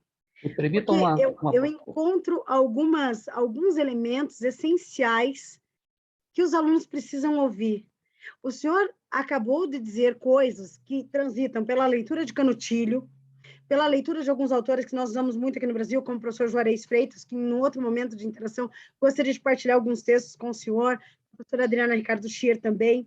Mas eu diria o seguinte, e daí para passar a palavra aos alunos, porque eu não posso aqui, os senhores me perdoem, senhores alunos, eu estou embevecida, estou seduzida, estou entregue aqui ao conhecimento, e eu creio que esse é o momento que de melhor pode haver na vida de alguém que pesquisa, é encontrar fala e escuta em outro lugar, em outro país, em outro pesquisador, daquilo que nós escrevemos, daquilo que nós pesquisamos. Então, o professor Anastácio diz coisas que adentram os meus ouvidos e que encontram arrobo nas minhas pesquisas também, porque eu trabalho com a questão dos direitos humanos, como os senhores sabem, mais reiteradamente do que o professor, porque eu falo isso em sala de aula reiteradamente, eu trabalho com direito e psicologia. Então, eu faço sempre uma ligação entre o humano, entre a cidadania. E a cidadania, para mim, não é só um conceito, né? Não é algo impávido e fechado, encarcerado num conceito. Então, quando o senhor nos diz da questão de desenvolvimento, dessas questões de humanidade, eu vejo necessariamente o esteio daquilo que pesquiso, porque é justamente entender que não há desenvolvimento econômico separado do social. Pelo menos para mim não há, e creio que para o senhor também não há. E daí eu encontrei também, dentro das minhas pesquisas, porque, por óbvio, estar diante de um professor com o seu conhecimento, com o seu gabo, com o seu saber, propôs para mim um desafio. E fui eu a pesquisar, lógico, não descuidada do seu currículo e não descuidada de sua pesquisa, as palavras do professor Canutilho, né? Que efetivamente é um baluarte do estudo do direito constitucional, que encerra aquilo que eu gostaria de dizer de uma maneira muito melhor do que a minha. Ele diz que, efetivamente, um desenvolvimento qualificado pela sustentabilidade traz como princípio uma categoria de princípio estruturante do Estado, porque pode traduzir as tarefas fundamentais do texto constitucional. E creio que o senhor tenha dito isso de uma maneira tão singela, tão bonita, pela qual serei grata, certamente, todos os dias de minha existência. Senhoras e senhores alunos, a palavra está aberta para vocês, para perguntas, porque eu estou aqui, efetivamente em êxtase, efetivamente feliz, porque encontrar, e um dia vocês entenderão o que digo, num futuro muito breve, especialmente os do 7º período, que estão por vias de carrear a sua carreira acadêmica sem a minha presença, porque serão profissionais que não mais precisarão do meu aparato. É entender que é preciso pensar amplamente, é preciso ter conhecimentos amplos, é preciso ser melhor num universo de iguais. Vocês hoje conhecem o professor Anastácio Miguel, faço questão de dizer Anastácio Miguel, meu filho vai ficar felicíssimo em saber disso. Por quê? Porque o saber, ele não tem fronteiras. E foi isso que os senhores perceberam hoje. O conhecimento, ele pode gerar uma interação, e por mais que nós tenhamos ficado aí tristes com a pandemia, estamos assolados por ela, justamente dentro dessa pandemia, a tecnologia nos permite uma interação dessa magnitude, eu diria. Então, senhoras e senhores, aproveitem, porque nos meus melhores sonhos acadêmicos, esse dia chega muito tempo depois da minha formação inicial. Então, professora Anastácio, me perdoe se eu abusei de sua generosidade, mas as suas palavras, para mim, soaram como música aos ouvidos, como uma grande sinfonia magnífica, de não só o violino ou outros elementos da grande manifestação musical fazem sentido, mas que, orquestrados pelo senhor, efetivamente, trazem aí para os meus alunos e também para mim uma perspectiva de que esse conhecimento não tem fronteiras, não tem limites, e que quanto mais nós nos comunicarmos, todos nós melhores seremos. Minha gratidão em forma de palavras, eu estou, inclusive, faço questão de mencionar, estou emocionada, estou aqui detida por esse saber, porque efetivamente o senhor falou sobre basicamente mais de 30, 40 obras. E isso, senhores alunos, se os senhores ainda não conseguem dimensionar isso, eu posso lhes dizer e partilho com prazer. Professora Anastácio, em sua fala, minimamente, eu estou sendo aqui muito simplista, ele traçou e trouxe para nós elementos em mais de 50 obras, tranquilamente. E quando eu falo 50, eu entendo da realidade de vocês, que tem dificuldade para encerrar um livro de conceito básico, mas que para nós, 50 obras, né, professor, é só um artigo científico, e que não é só, é muito, é uma interação. Se vocês olharem, eu faço questão que olhem, levarei meu livro para a aula, tá, para vocês verem. Então, aqui, ó, nós temos aqui da obra do professor, eu quero que vocês vejam, nós temos aqui tranquilamente mais de 10 páginas de bibliografia. Então, ele não está a falar daquilo que não pesquisou, ele está a falar daquilo que ele sabe, daquilo que ele conhece, daquilo que ele buscou interações com outros colegas, com artigos científicos, e construiu esse saber que hoje ele partilhou conosco. Senhoras e senhores, se eu continuar falando, não pararei nunca mais.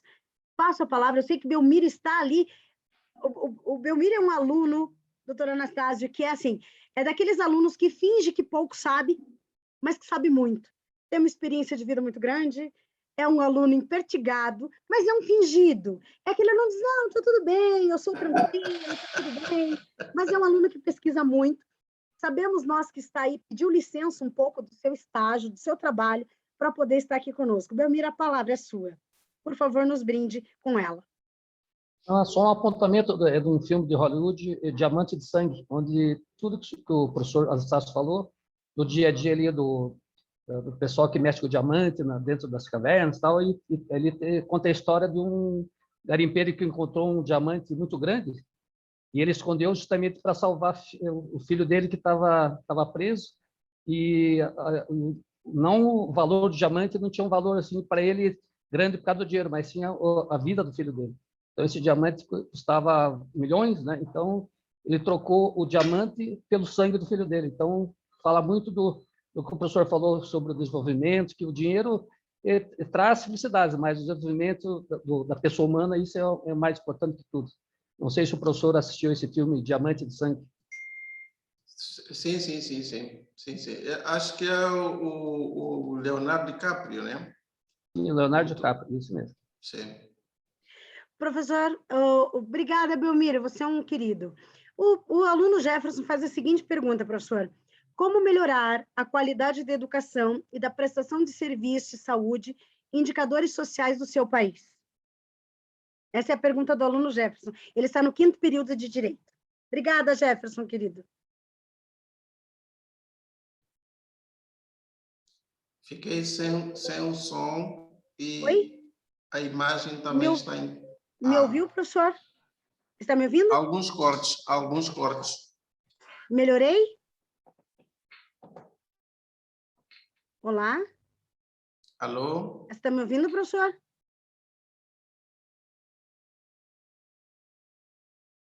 Alô? Oi, professor? Professor? Olá?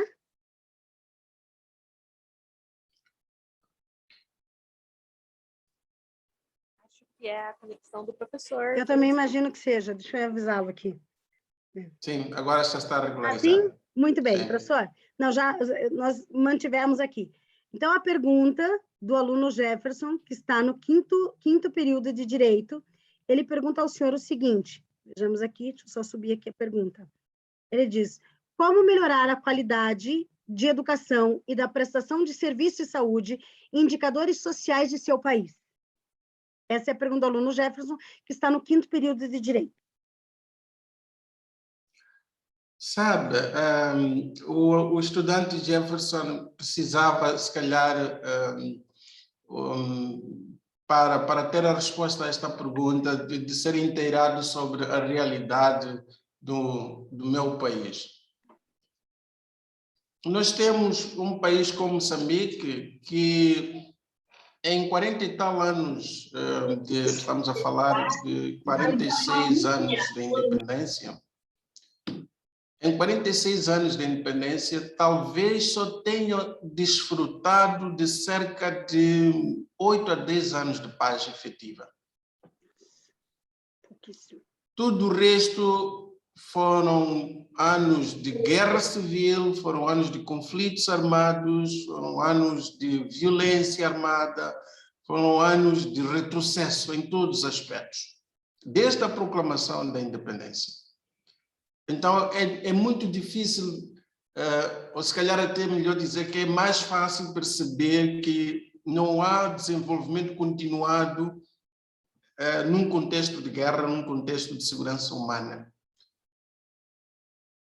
Moçambique não pode fazer planos nem a curto, nem a médio, nem a longo prazos na área de educação e de saúde, porque se constrói uma escola hoje ou um centro de saúde, daqui a 1, 2, 3 anos eclode um conflito armado, essa escola, esse centro de saúde é destruído.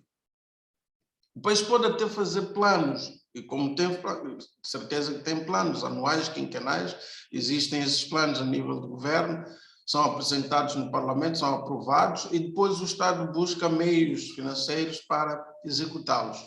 Mas temos este problema. Eu faço parte de uma organização que é uma agência das Nações Unidas, a UNODOC, que tem um programa que se chama Education for Justice.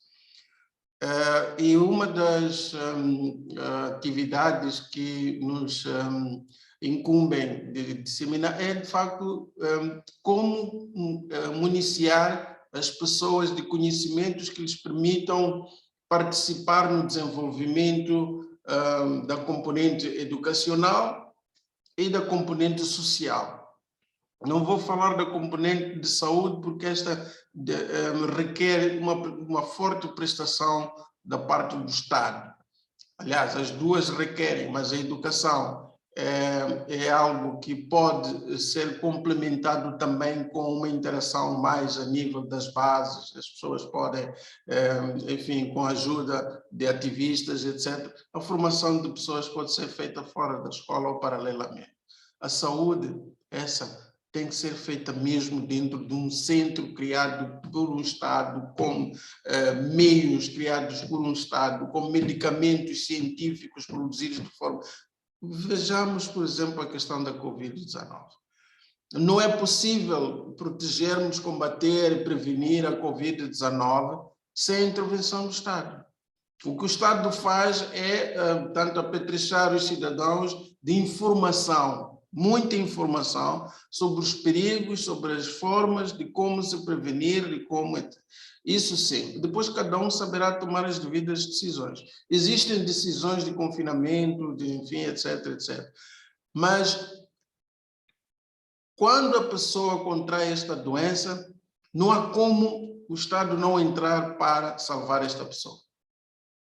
Acreditem que sem a intervenção do Estado, esta pessoa está perdida. Está literalmente morta. Ela precisa de um centro de saúde e esse centro de saúde precisa de meios.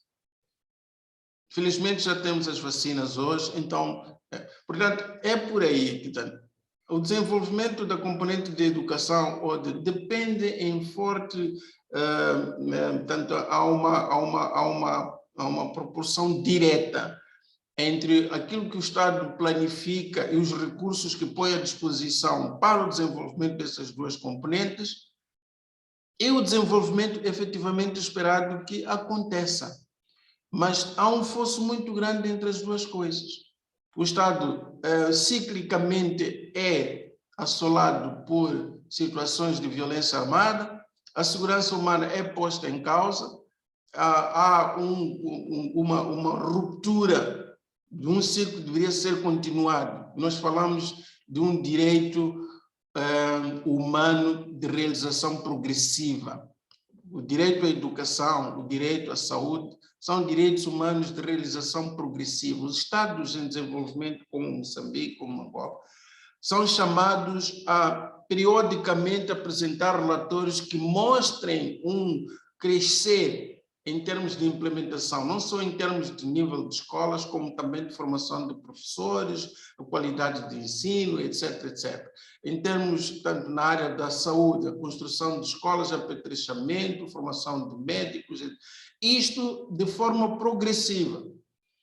Mas não é o que acontece em função daquilo que eu já havia dito.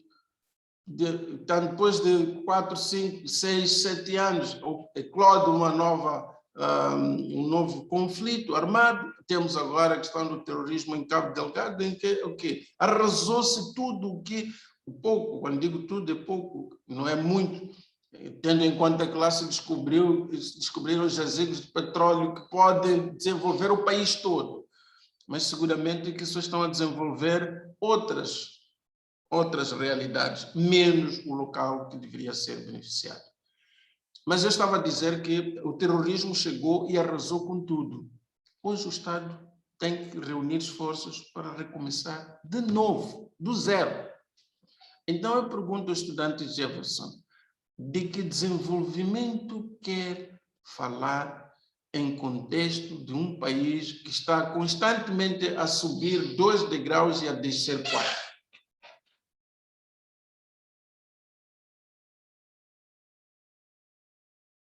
Perdão, que eu já estava falando com o microfone fechado. O Jefferson complementa. Professor, seu país está em guerra constante, infelizmente, né? E vivemos uma guerra constante pela perspectiva da igualdade, da liberdade e de momentos em que permitam exatamente aquilo que traz efetivamente desenvolvimento humano, que faz com que a igualdade não seja um sonho, que faz com que a liberdade não seja algo livresco, e que a dignidade da pessoa humana não seja somente um conto que nós revisitamos constantemente com saudade daquilo que não vivenciamos. Então, eu faço uso aqui das palavras literárias para dizer que é preciso, sim, um pouquinho de utopia, porque imagino, e logicamente não estou aqui para menorizar em sobremaneira, quando eu digo que o nosso país aqui padece das suas dificuldades, dos seus problemas teórico-práticos, eu não posso negar a realidade africana, eu não posso negar a realidade do professor que traz para nós uma perspectiva de um país que sobrevive com uma alegria, com uma persistência, que é digna de nota a todos os nossos olhos. Eu não tive a oportunidade no passado de participar dos eventos humanitários do seu país, por motivos óbvios. Eu trabalhava, estudava, e a gente às vezes quer fazer tudo e nem sempre tudo é possível. Mas, efetivamente, quando eu me enamoro muito, ainda me enamoro, dos Médicos Sem Fronteiras, que prestam um grande serviço ao seu país, eu ainda irei, professor, ainda irei. E confesso que esse nosso contato, isso eu digo de público, meus alunos que sabem que aqui nós dizemos que não tenho travas na língua, né? Eu irei ao seu país em breve, faço questão, quero conhecer os seus alunos, quero partilhar com eles também dessa realidade que o senhor partilhou conosco, e como eu lhe disse privadamente, mas digo agora no público, o senhor é nosso convidado, o senhor é nosso convidado especial, diria que o senhor está intimado, né? O viés advocatício, né? O senhor está intimado para conhecer o nosso país, para conhecer a nossa realidade, está devidamente convocado a estar, a minha casa está de portas abertas, a instituição está de portas abertas para o senhor, porque efetivamente, professor, essa reflexão que o senhor nos trouxe hoje é um presente para todos nós.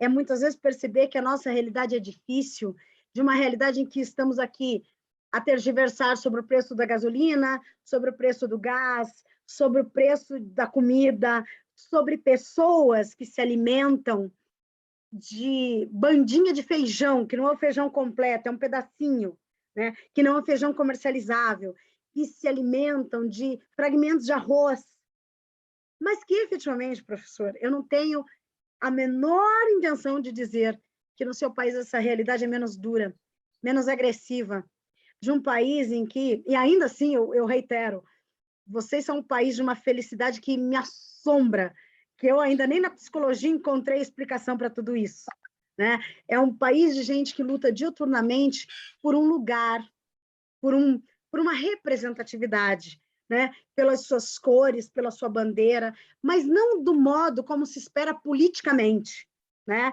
A cidadania... Não, é um povo que sobrevive, né? Temos muitos filmes, Domiro trouxe alguns, eu gosto muito de tratar a realidade com os filmes, nós temos aqui um projeto de filmografia, que depois, detidamente, lhe conto e lhe convido para participar conosco, que nós trazemos alguns filmes do direito, da psicologia, para trazer a análise e os debates. Mas, como eu não quero, sobremaneira, abusar da sua generosidade, da sua gentileza, dos seus conhecimentos, eu quero aqui agradecer, professor, porque a sua aula foi magistral, foi de uma profundidade, mas, ao mesmo tempo, de uma simplicidade, que me faz lembrar, como eu lhe disse, eu sou uma inspirada na poesia, na literatura, e tem uma autora que muito se diz sobre a origem da mesma, mas que eu digo que ela é nossa, ela é brasileira, né? Porque ela aqui ficou e aqui escreveu muitos seus livros, que é a Clarice Lispector, que ela nos diz o seguinte, que ninguém se engane, só se consegue a simplicidade através de muito trabalho.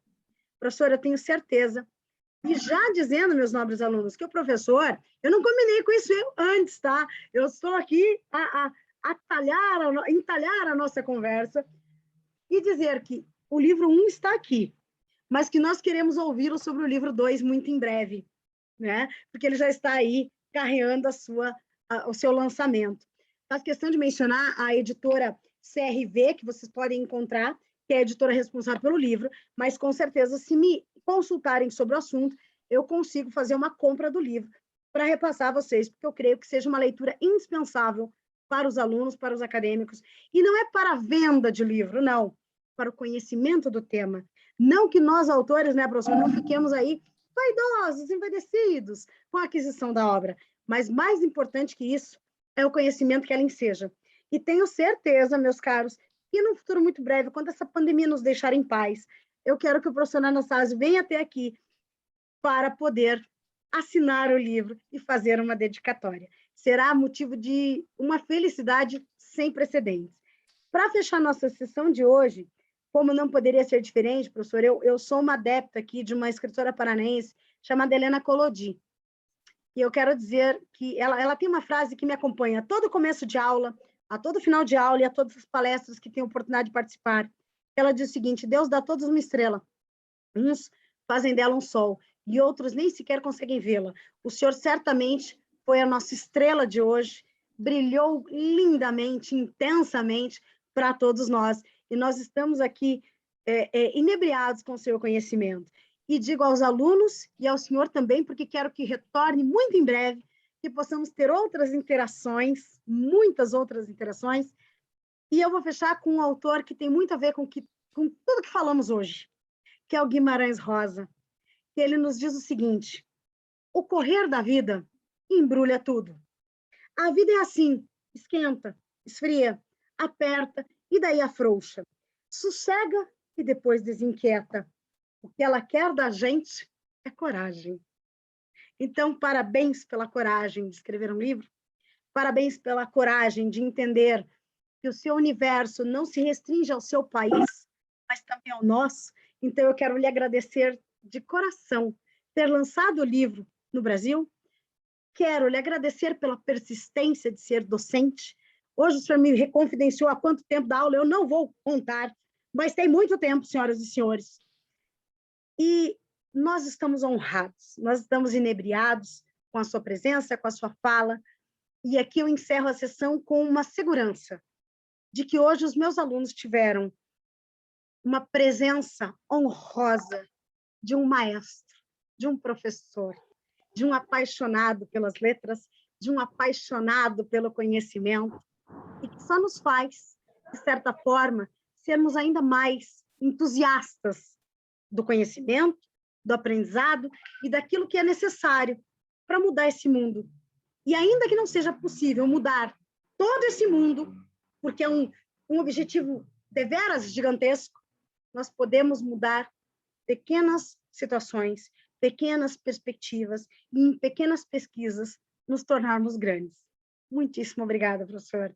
A palavra é sua para o seu encerramento, porque eu não poderia tomar do senhor esse momento sublime de finalizar um evento que foi para mim, certamente, e não menosprezando todos os eventos que fazemos aqui na faculdade, foi certamente um dos melhores eventos do ano. Eu estou aqui emocionada, feliz, com uma sensação que eu talvez não consiga explicar.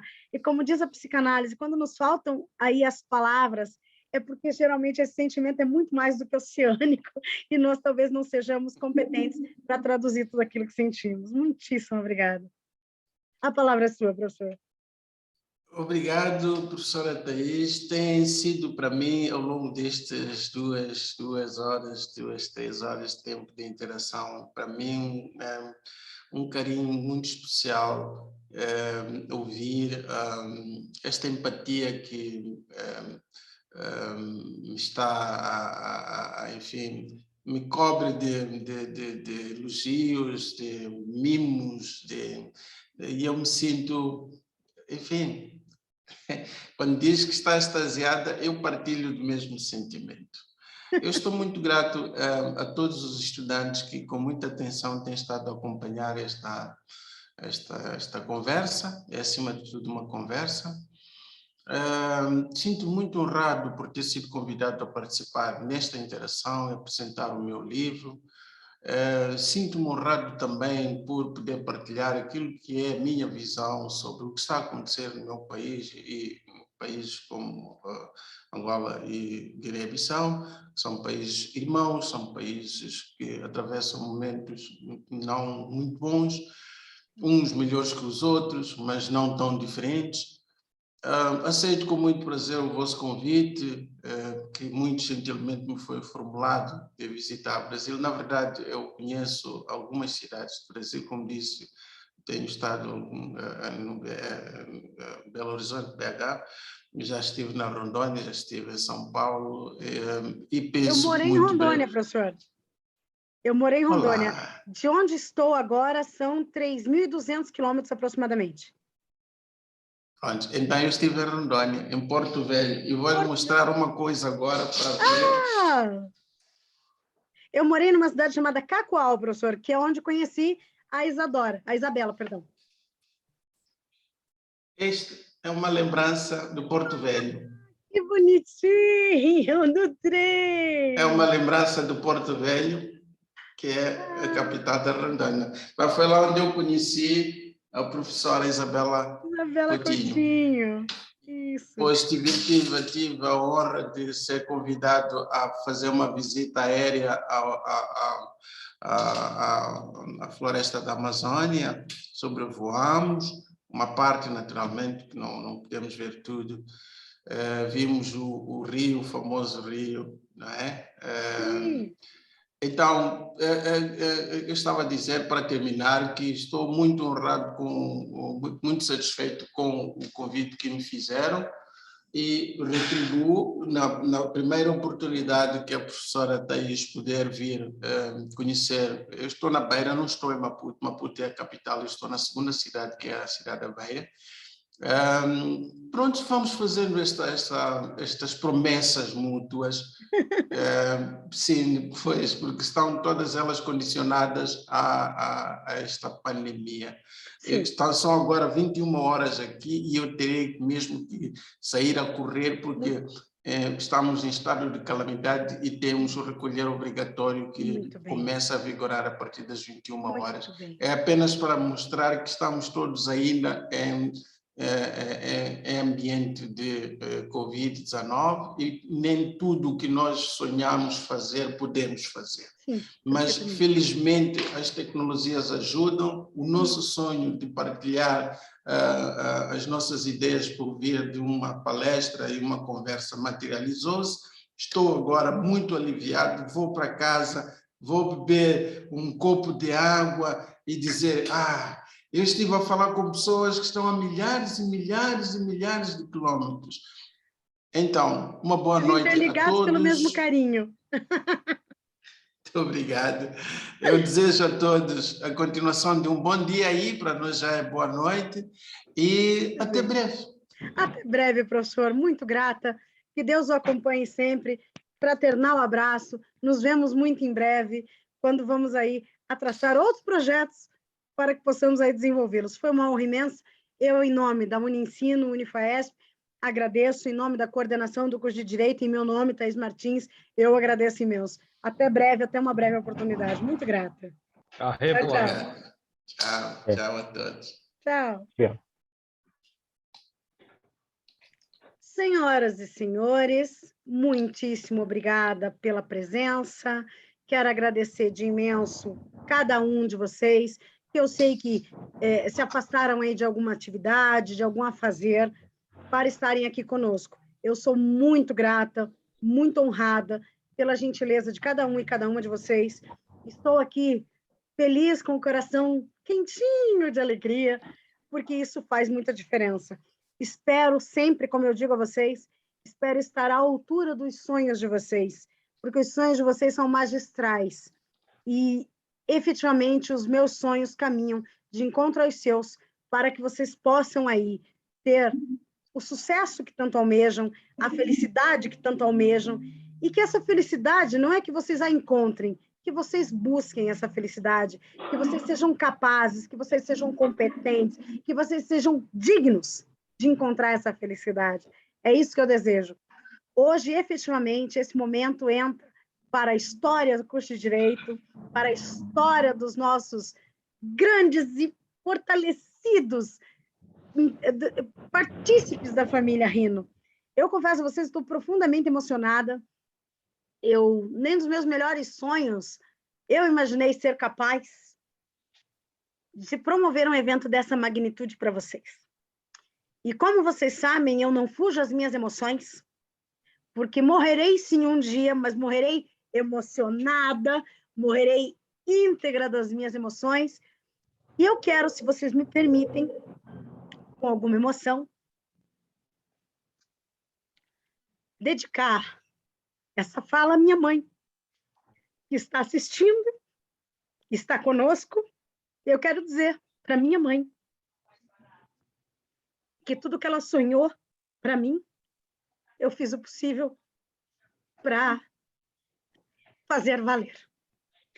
Em nome da minha família, eu quero agradecer cada um de vocês. Talvez eu não coloque isso na gravação final, porque eu acho que é uma exposição que nem sempre eu estou preparada para isso, mas eu quero dizer que, quando eu digo que eu sou a família Rino, eu também sou a minha família. E a minha mãe, sempre sonhou muito para a menina dela. E não que eu seja perfeita, e não que eu tenha condições de acercar-me de todos os sonhos que ela sonhou para mim, ela sempre ouviu, e por isso eu quero dedicar isso a ela, ela sempre ouviu, quando eu voltava das palestras, que eu sonhava em um dia fazer palestras bonitas para os meus alunos, e que quando os meus alunos não tivessem dinheiro para participar de um evento, que eles ainda poderiam assistir. Então, meus nobres alunos, eu dedico à minha mãe, que me ouviu tantas vezes chegar em casa frustrada, porque eu não podia participar de um evento internacional, porque eu não tinha dinheiro para isso. Minha mãe, que tantas vezes me ouviu dizer, puxa, vem um palestrante maravilhoso e eu não posso participar.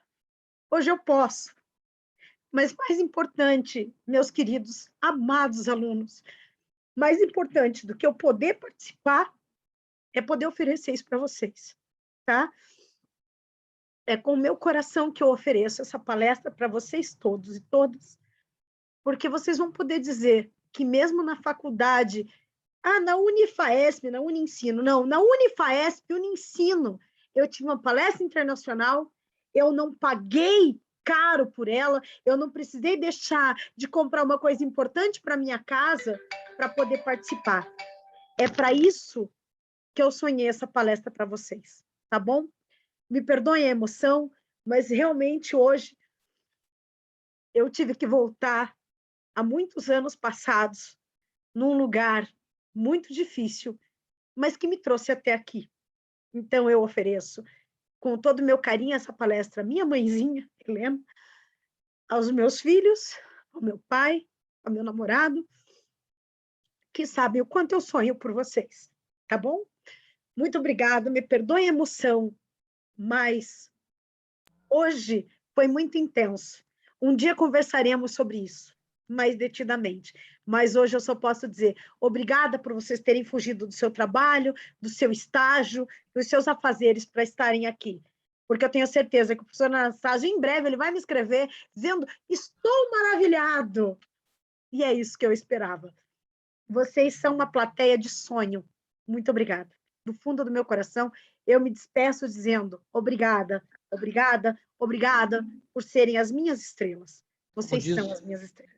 Como diz a música do Clube da Esquina, os sonhos não envelhecem. Os sonhos envelhecem, Belzinho, meu amor. Os sonhos envelhecem, a gente não envelhece. O corpo pode envelhecer, mas a alma jamais. E hoje eu me senti uma acadêmica na primeira fila da palestra que eu não podia pagar. Da primeira fila da palestra que eu tive que escolher entre comprar um livro para estudar e poder participar da palestra. Hoje eu não precisei escolher, eu só precisei fazer. E eu quero deixar aqui gravado, eu vou falar para ela depois. Isso tudo, meus amores, eu devo a uma pessoa chamada Isabela Coutinho, que, de uma gentileza ímpar, quando moramos juntos, lá em Rondônia, lá em Cacoal, a gente começou uma linda amizade que vigora até os dias de hoje, que eu tenho orgulho de ver os filhos dela crescidos, os meus crescidos, e dividir todos os sonhos que sonhamos lá quando fomos dar aula em Rondônia, cheias de planos e de sonhos, mas isso é uma conversa para um outro dia, quando a gente vai falar de ética e de sonhos, tá bom?